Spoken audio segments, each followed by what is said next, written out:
Welcome, my good family. We're here at the Comedy Shrine in Fox Valley Mall. We're here right now with comedian Brian Rowe. How you doing today, Brian? I'm good. How are you doing? I'm doing very well, thank you. It's nice to see you here. Can I ask you a question here? When did you start doing comedy? Technically 10 years ago, when I was 18 in college. I've been taking it seriously for the last 5. I moved out of Chicago in 2016 after college. Gotcha. Started doing it more seriously. Good stuff. So you have a lot of shows under your belt, like how many shows? Yeah. I've done Laugh Factory, Zanies, Comedy Bar, all here, traveled around the country, done shows in Texas, all across the Midwest. Awesome, good stuff. What made you want to get into comedy? That's a good one. Dane Cook, actually. I saw him when I was in the 8th grade. I was like, oh, any person could do it, because he seemed like such a normal guy. I was like, normal people can do this too, because it always seemed like famous people were like next level, but then you see Dane Cook and it's like, oh, he's just a guy. I agree, definitely that. So as far as your show this evening, what do you expect from you today? What are you basically covering today as far as your comedy? It's gonna be a good show. I'm gonna tell some stories. I mostly do stories. I got a few observational jokes I'm gonna do, and then probably close with a big observation. Good stuff. Definitely looking forward to seeing your show. And man, you make us laugh. That's the plan. That's the hope always. Definitely. Okay, well, we're definitely glad to have you, and signing out. Appreciate it. Versatile, Brian Rowe, comedian extraordinaire. Thank you. Welcome, my little family. We're here at the Comedy Shrine in Fox Valley Mall with none other than comedian Tara Terry. Hey. How are you doing today? I'm great. I'm absolutely fabulous. And how about you? I'm doing very well. Good. Ready to laugh very hard. Oh, I'm so ready to laugh. I love to laugh. Yes. Definitely. Okay. Well, I actually saw that you made some serious rounds as far as a comedian. I've seen Riddles, Laugh Factory. Man, you're doing very well out here. Oh, yes. I try to stay on top of my game. I love doing stand-up, so anywhere there's an open mic or anywhere there's a show, I'm guaranteed to be there. I saw that. I saw the one with the Ed Lover. Yes. Yeah. Oh, man, wonderful. I can see this footage for that, because I'm pretty sure that had to be funny. Oh, definitely. It was a blast. Every show is a blast for me. Everyone. Anytime I get on stage and express myself in a hilarious way, it's always a joy and a pleasure. Always. Awesome. I love your energy. Your energy is really bubbly. I like that. I know we're gonna laugh hard. Everyone. I know we're gonna laugh hard. But what made you get to comedy in the first place?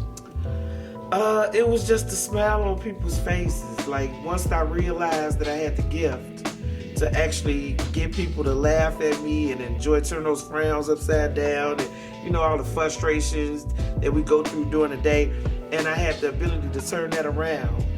And I enjoyed the laughter. It's the laughter for me. It's the laughter for me. It's people holding back their head, they laugh and their stomach chuckling, because at that moment they feeling good. Yeah. And that's where I want to be.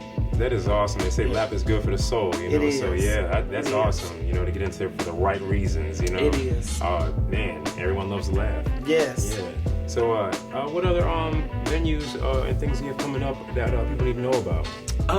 We have a comedy battle that's coming up, which is October 24th, I believe. It's all-female comedy battle. I'll be battling 10 other females in Chicago. And we're all battling to see who's going to be the queen of comedy of Chicago. So it's going to be great, because it's filled with so many of my good friends, good comedy friends. We have Mo Good, we have Corey Bell. Oh my goodness, we have. There's so many right now. I can't. They're just running through my mind. But this is definitely a show you want to come to. October 24th. October 24th. Well, yes. Mobbed Up needs to be in there. October 24th. Yes. That sounds like we would love to have you. Sounds like an amazing time. It will be. It's going to be so fun.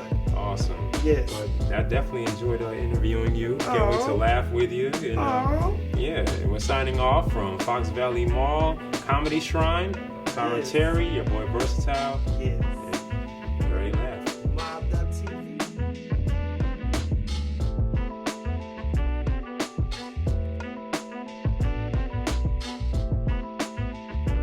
Welcome, Mobbed Up family. We're at the Comedy Shrine in Fox Valley Mall, Aurora, with one of the funniest radio personalities / comedians walking this earth, and I can definitely vouch for that, Mr. Leon Rodgers. What's up, family? How you feeling, man? I'm doing good. How are you?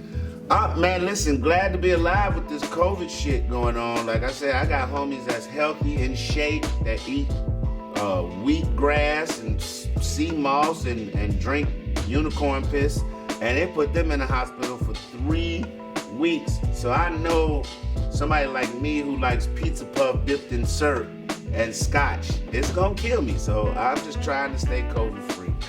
That's literally all I'm trying to do. I understand that. You gotta stay safe out here. Yeah. I know you've been doing a lot of traveling, a lot of touring, a lot of comedy shows, man. Like, at the end of the day, I know a lot of people are probably wondering, what made you decide to get into that after, being so successful radio-wise? So, I was a comic first.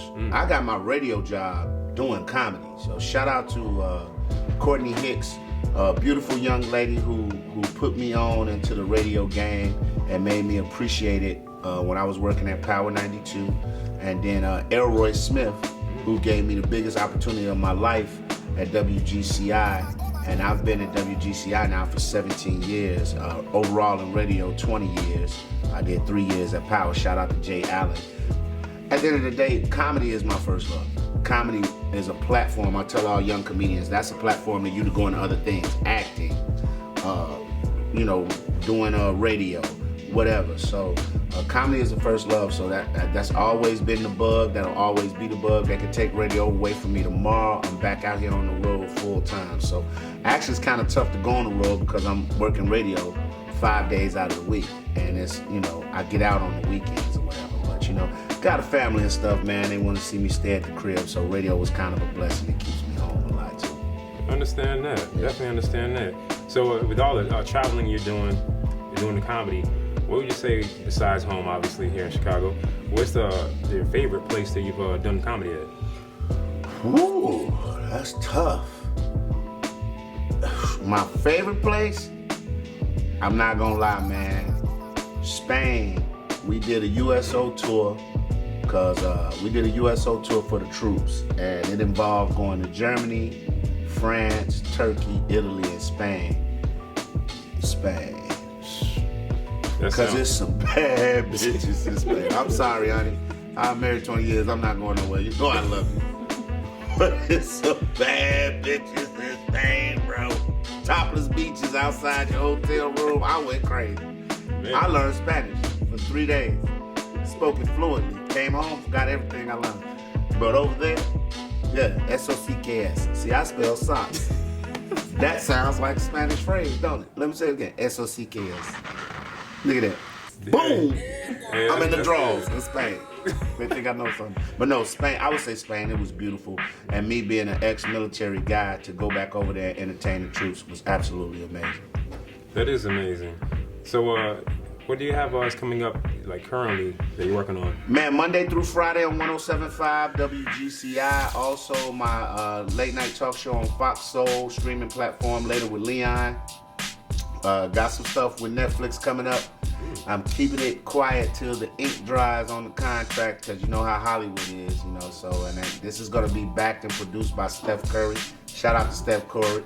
So I'm looking forward to that. That goes through and just working hard, man. Nose to the grindstone, that Chicago mentality. Doing what I do and making it happen.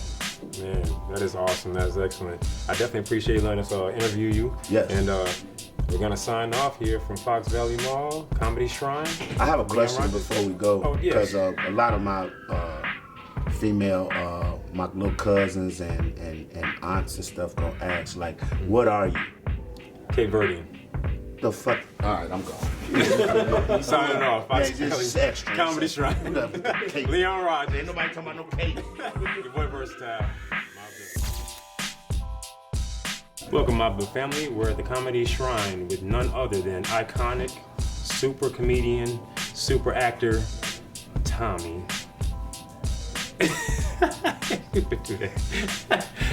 Nice to be here. Tommy Davidson. How are you doing today? Pretty good. In another place, that's really different. There's something outside of this room that I've never seen. Awesome. It's a comedy museum, and it's in detail. Yeah. Really in detail. I got some gas cans I'm thinking about burning. Okay, well, if you don't mind me asking a few questions, I actually saw a little bit of your stand-up and very impressed. You still got it, man. Thank you, man. Thank you, definitely. Yeah, but it's not like football. You know, I don't got to limp away. Right. You know, as long as I can talk, I can still do it. Right, you know? exactly. And the good thing about comedy is that your mind changes as time goes on. Yeah. So I'm in a mind change. I'm in another mental phase. Yeah. We all are. All are. With the pandemic and all the things that have happened to this country and all of the only fake news that really happened over the pandemic is us halfway believing that we're different. Yeah, very true. Know? Very true. And we ain't. At all. Mm-hmm. Okay, well, I'm going to get to one of the questions here. We realized you did the Red Table Talk with Jada. Yeah. So we wanted to ask you, how was it working with her on Woo? It was cool. You know, we good friends. Yeah. And what happened with that was I wanted to do a romantic lead. So I was up against all the actors that did that, you know. Yeah. Was it Warren Chestnut? I hope I said his name right. Morris Chestnut, Boris Kojo, you know, what's the one that was in Best Man?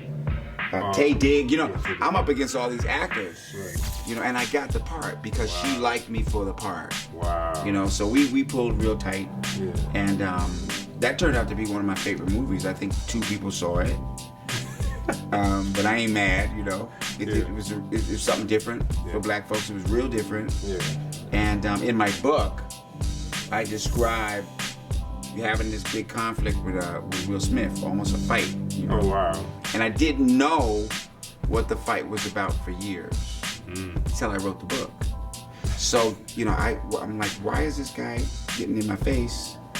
You know, saying, hey, man, I don't appreciate that. And he's up in my face. And I'm like, you know, maybe we should talk outside, you know. And Jada's like, no, don't do all that. I never knew what happened. Yeah. It just go to show you that we're people too, you know. Yeah. So what happened was we didn't rehearse the kiss. Gotcha. You know, it's a romantic lead. I'm going to kiss the girl at the end of the movie. Right. And so we didn't rehearse it, but I was told that she didn't need to rehearse. So when I just went for it, she didn't feel uncomfortable. She felt a little uncomfortable.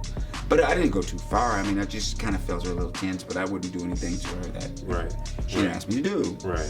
And so I didn't know why he did that. Yeah. It took me years. That was done in 2000, I think. I wrote my book, you know, my book came out when the pandemic started. Okay. So all that time I didn't know if that was the reason. So I'm going around in my head going, why dude wanted to fight me? You know what I mean? Yeah. I thought we was cool, you know? So you can't put something in a book without getting a release from somebody. So I said, this is the time I'm going to find out. Right. You know? Right. So I wrote them, you know, sent them what I wanted to put in the book, and they both signed it and said, that's cool because that's what happened. Good stuff. You know, so that just goes to show you just how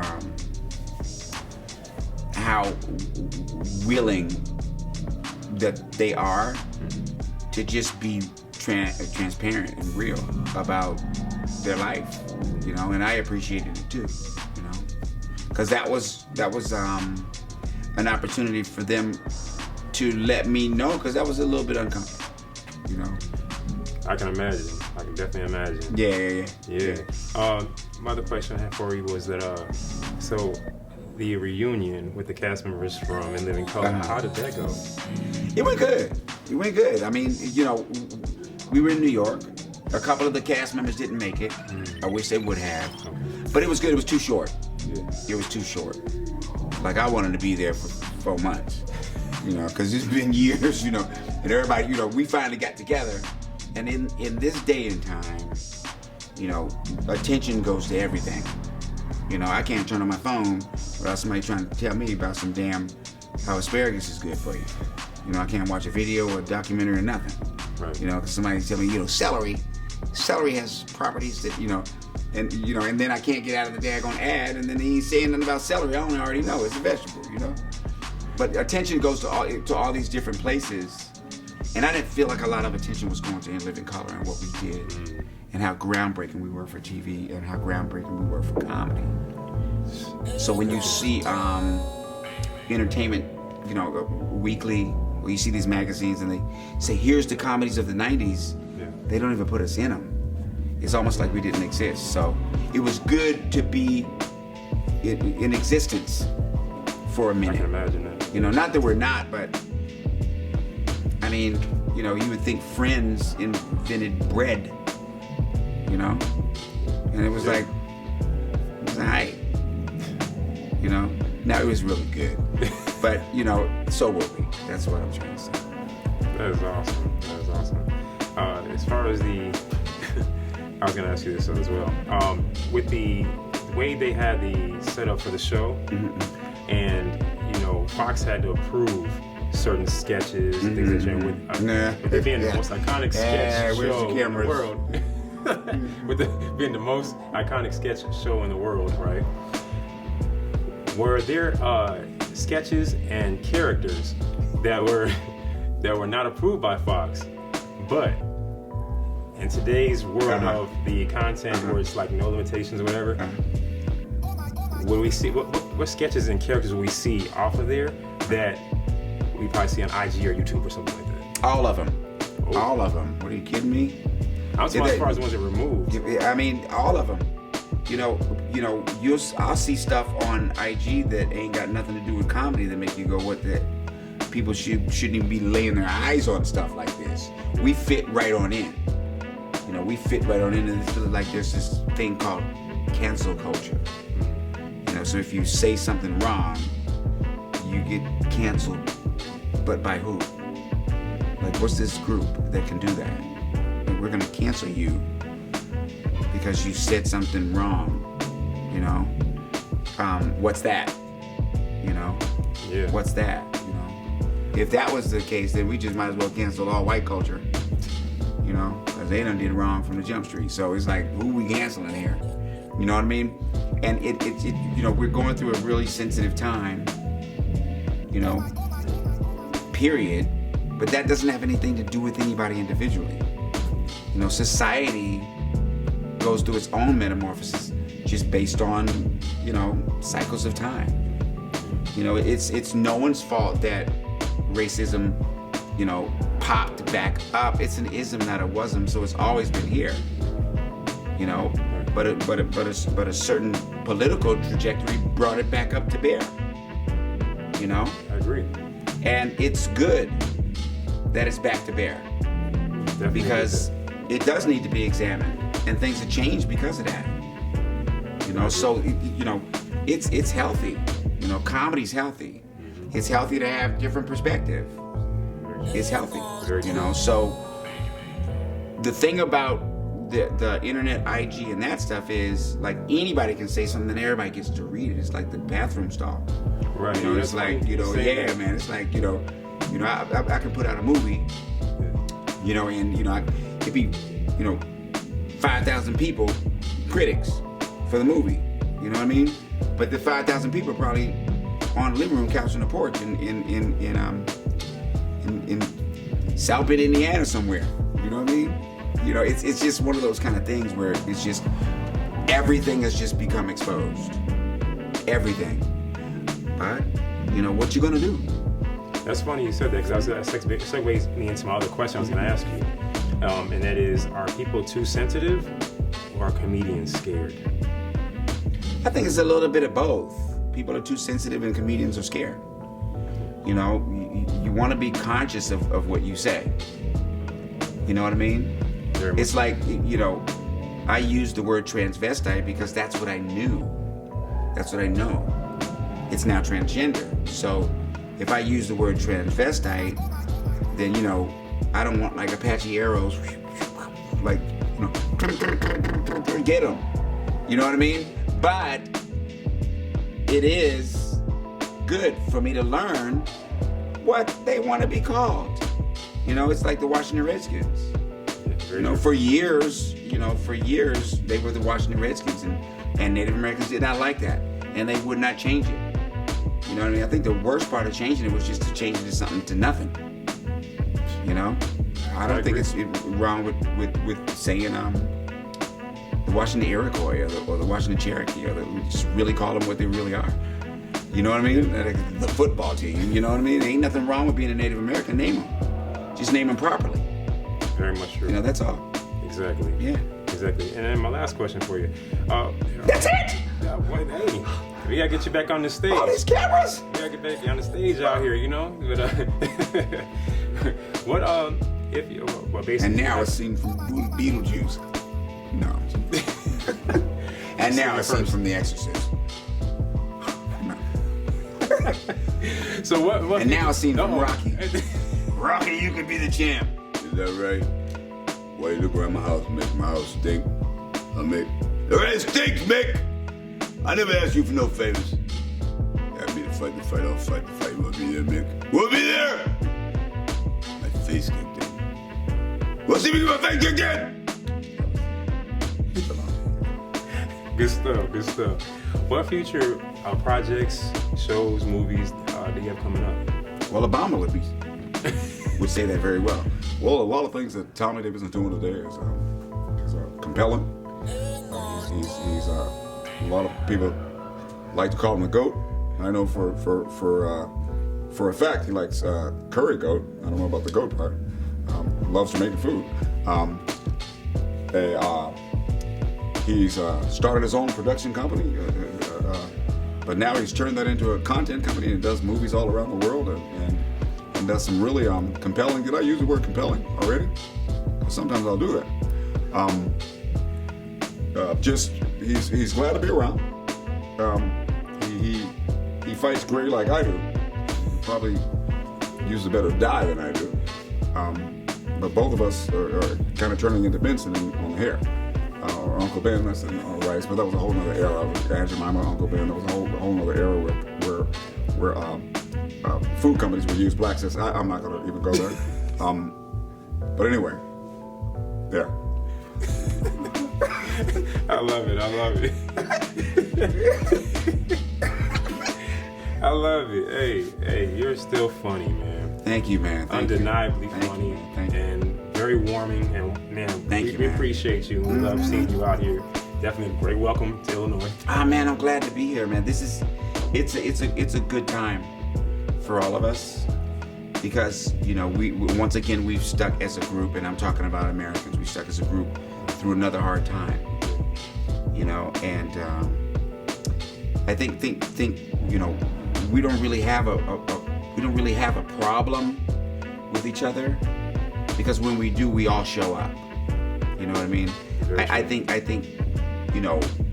we really show unity when it all goes down, and I think the last time, besides the civil rights movement and the women's movement and the gay and lesbian movement now, and besides that stuff, was Omaha Beach, okay? And we all be speaking German and Japanese right about now, so we don't forget those things. We don't forget those things, but I think blacks and Latinos are all saying, well, don't forget us in the mix. Don't forget that we're just, that the slave trade was just as tragic as the potato famine and the treatment of the Irish here, or the Industrial Revolution and what it did to Italians. All of that stuff. It's all inclusive, or what the Depression did to it devastated the farmers. And they moved to California, just moved from where they were, and how the government took advantage of it. We're all one thing. Very true. We're all one thing, and we have to remember that. Very true. And it's not a political thing. Like my mother, a white woman who found me in the trash, used to tell me. She used to say that people united will never be defeated, and she's right. Very much so. And on that note, we definitely appreciate you. And we're going to go ahead and sign off here now. Mobbed Up TV. Thank you very much, Tommy, for your time. Thank you for coming out and making this last night. Hold on, cameras. Hold on. Say that again. For your time. Thank you for your time. Thank you for your time. Thank you for your time. Thank you for your time. Much appreciated. Carry on my wayward son. That's Kansas, by the way. I'm not in Kansas anymore. Chicago. Oh, this is Chicago. And this is your boy, Saturday in the park. Think it was the 4th of July. That's Chicago.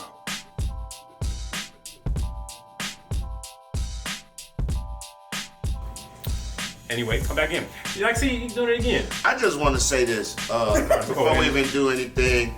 All you motherfuckers that give me cards right now, I'm throwing your shit away if it's not like this. My man Don Gino done fucking changed the game. This motherfucker got battery operated cards. Listen, you can't pick your teeth with this. All you can do is admire it. And he got them in different colors too. Y'all cards ain't shit. I'll tell you now. Don't give me no fucking card unless it do this. All right, I'm gonna throw your shit away. That's on Leon S. Rodgers Senior grade. I will throw your shit in front of your face, and then I will show you this one. And then you have to accept it. Here with Mobbed Up TV, Comedy Shrine Aurora, opening for Tommy Davidson. I'm Brian Rowe. Follow me on social media at Brian Rowe Comedy. Hi, this is comedian Tara Terry, and this is Mobbed Up TV. You can follow me on Instagram under comedian Tara Terry, COMEDIENNE, or you can catch me on Facebook under Tara Terry. I'm opening tonight, October the 2nd, for Tommy Davidson in the Fox Valley Mall at the Comedy Shrine. Thank you for watching. Hey, what's up? It's your boy, the Desta Legend, Leon Rodgers, and you're watching Mobbed Up TV.